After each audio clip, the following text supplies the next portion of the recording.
Hello everyone. Now you will hear a short summary of the film Siege of the School in Bukit, Duri. Enjoy watching. Indonesia, 2009. The school bell rang just 5 minutes after the start of the break. The students were informed that there were riots in the street, so classes were cancelled. The children must get home as soon as possible. Brother, sister and another classmate got on the bus.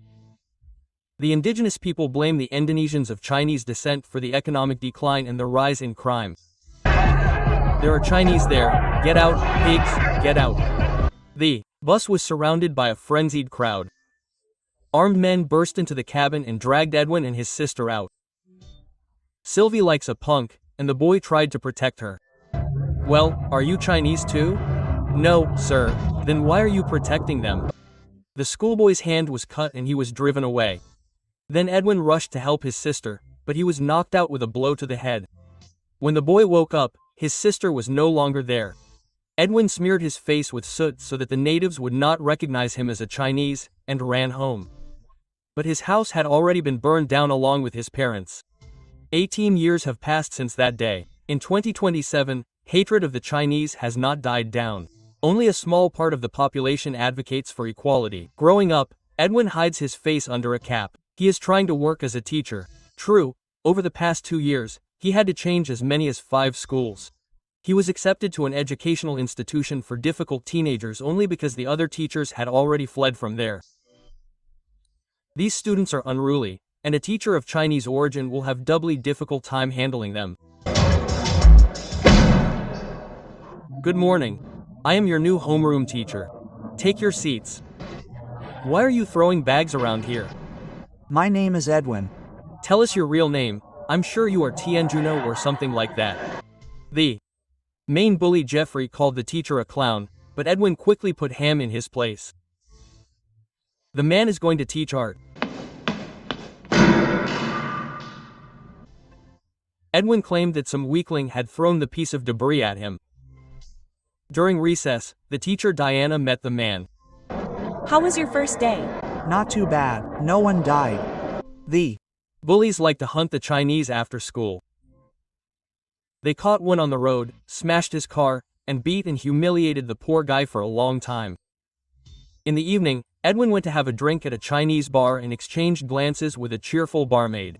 On the way home, in the underpass, he saw a crowd of Chinese beating up a young Indonesian. The man stood up for him and recognized the schoolboy as one of his students. Edwin remembered a conversation with his sister. Sylvie survived that time, but is now seriously ill. After the abuse that day, the woman gave birth to a son, but now does not know where he is, so she asked her brother to be sure to find him. Now he is in high school. The bullies are furious that their classmate was attacked by Chinese. Now they must take revenge. Edwin gave the students an assignment to draw something. Jeffrey refused to obey again. He wanted to beat up that Chinese guy too. What are you waiting for? If you beat up a teacher at school, you will be expelled. Jeffrey sat down and took his seat. Christ draws well, for which he received praise from the teacher. At the end of the lesson, everyone handed in their drawings. You are dead. After school, the hooligans arrived at an abandoned construction site. There, in the trunk of a car, lay a beaten and tied up Chinese guy. The students led him up the stairs. This is such revenge for the beaten Christ. Laughing and joking, the whole crowd continued to beat the guy. The poor guy was locked in one of the rooms. They will beat him up when they get bored and, perhaps, feed him. Diana invited Edwin to go to that Chinese bar, and the barmaid was not happy to serve an Indonesian. Suddenly, the music was interrupted to watch a news broadcast. Tension is growing in society. There might even be riots like 18 years ago. After leaving the bar, Edwin and Diana began to think about who should walk home with whom, who was in more danger at night, the woman or the Chinese man.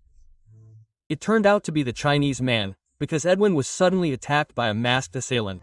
Of course, it was Jeffrey. His friends were sitting in a car nearby. He took out a knife to escape the cold, but ended up wounded himself. The bandit had to flee in his friend's car. The next day, Edwin told the principal about the attack. Jeffrey denied his guilt. But the wound cannot be hidden. Pull down your pants. Pull down your pants. Jeffrey's legs were covered in numerous scars. It was his father who was bullying the boy. But be that as it may, his guilt was proven, so the bully will be expelled from school. Your parents were wrong to bring you into this world. The Principal believes that Edwin should have prevented what happened, because he expelled a student for the first time in 10 years. Jeffrey's gang declared a boycott of the teacher and left the classroom. Edwin asked Christ and his friend to help him decorate the classroom. It seems that these two are good guys. But Jeffrey is obsessed with the idea of avenging the teacher. The guys, as promised, came to decorate the classroom. Diana was already waiting for them there. what? I thought you were gay, so I brought Rhonda with me. The Fact that you brought Rhonda and I brought Miss Diana does not mean that I am not gay. The security guards learned from the news that riots were also starting in their area. So they left the school and went home. This is exactly what the young sadists need. They are glad that the Chinese can now be destroyed with impunity right on the streets. Jeffrey waited for reinforcements. The whole gang armed themselves with bladed weapons and entered the school grounds. Duri locked the doors. Rhonda saw them and warned the others about the danger. The thugs are prowling the corridors looking for the teacher. Edwin hoped that they could escape through the emergency exit, but it was closed. The four managed to lock themselves in the gym at the last moment. There is no point in expecting help from the police. They are busy with the riot. Edwin wanted to go out to the thugs, but the others did not let him. They will kill you. Why? They have already killed a man. Jeffrey killed a classmate who was considered missing, and even recorded the execution on video. True, we will not be able to watch it yet. They only want me. They will kill you. No need, and then they will kill us too, as witnesses, understand already. Rhonda's father is worried about his son, so he came to school for him. The juvenile thugs let the man in and led him straight to the gym. Rhonda asked her father to run, but it was too late. The thugs began to beat the man and threatened to rip out his guts. One of the bullies, Xing, thinks they should stop. This whole situation has gone too far. Suddenly, Gary grabbed a pencil and started slowly stabbing Abdu. This is nothing compared to what you did. It wasn't me. All parents are the same. Edwin tried to calm the leader down, but he only made him angrier. The teacher said he would only come out when the rest of the hostages were safe to leave the school. The thugs agreed and moved away from the door, but it was a trick. Edwin dragged the injured man into the gym. Rhonda is still mad at the teacher, because they could have left. But Edwin finds it hard to trust these thugs. No, our deal is still on. Jeff, I'm going out. I don't trust you. There's nothing more we can do but leave, trust me. The thugs moved away from the door again. Rhonda and his father will be the first to leave.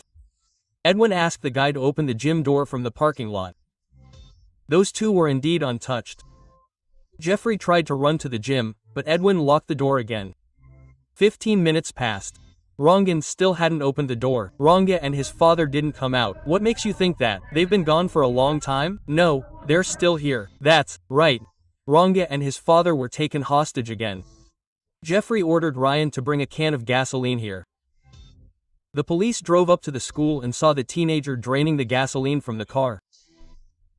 They started asking Ryan questions, but at that moment the cops were ordered to go to help.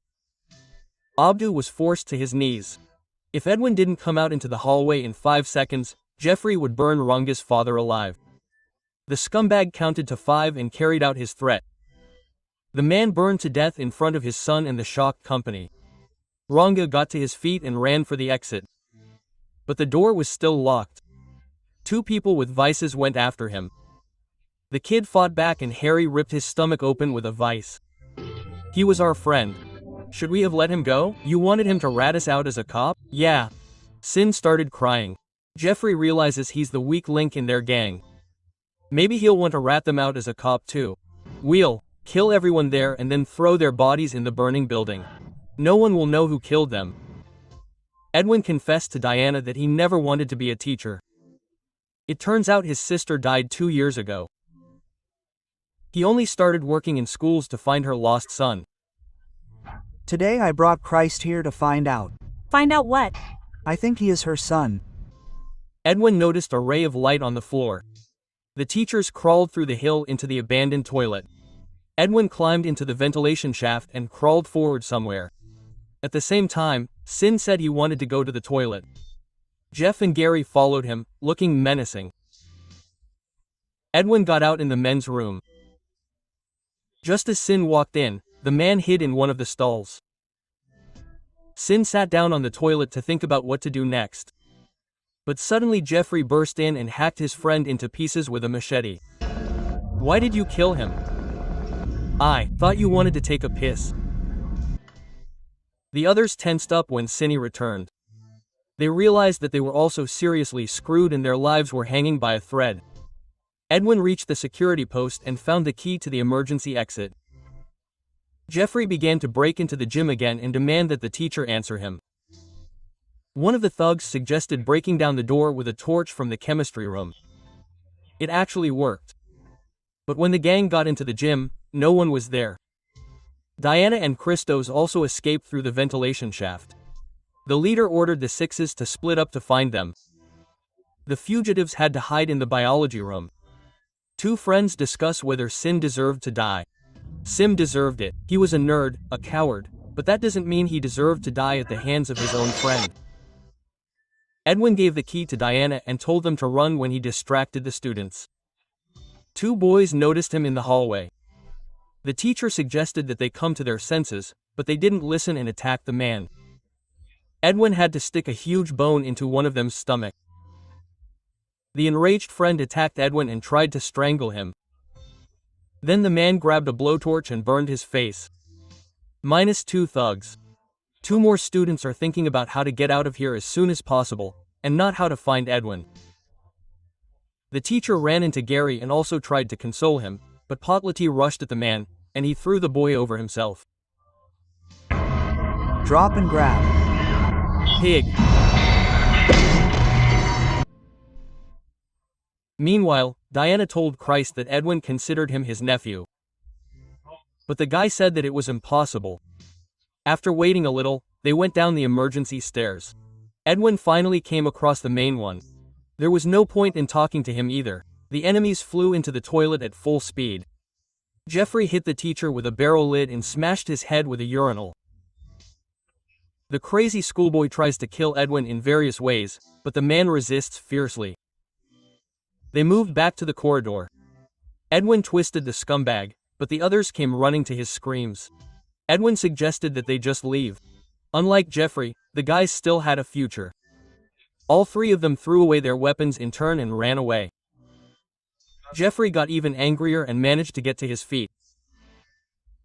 He bit the teacher and broke his finger, after which he began to kick him and try to strangle him. In the end, Edwin pushed Jeffrey away, and he impaled his neck on his own crowbar. The teacher felt sorry even for such a bastard. A rioting crowd broke into the school grounds only to take everything of value from there. Edwin finally watched the video where Jeffrey executed his classmate. He only called the bully a Chinese. The scumbag admitted that his mother really was Chinese, and his fathers were a crowd of rapists. And then Edwin realized that Jeffrey was his sister's lost son. He was the one he had been looking for the past 2 years. The rioters saw that there was a Chinese man among them and chased him. Edwin was saved at the last moment by a man in a car. This was the grown-up Shiponka. 18 years ago, he was unable to save Sylvie, so now he drives around the city and helps Chinese people who are in trouble. All of Jakarta was engulfed in terrible riots, and only a little boy, free from prejudice, found the locked-up Chinese man and saved his life. Key.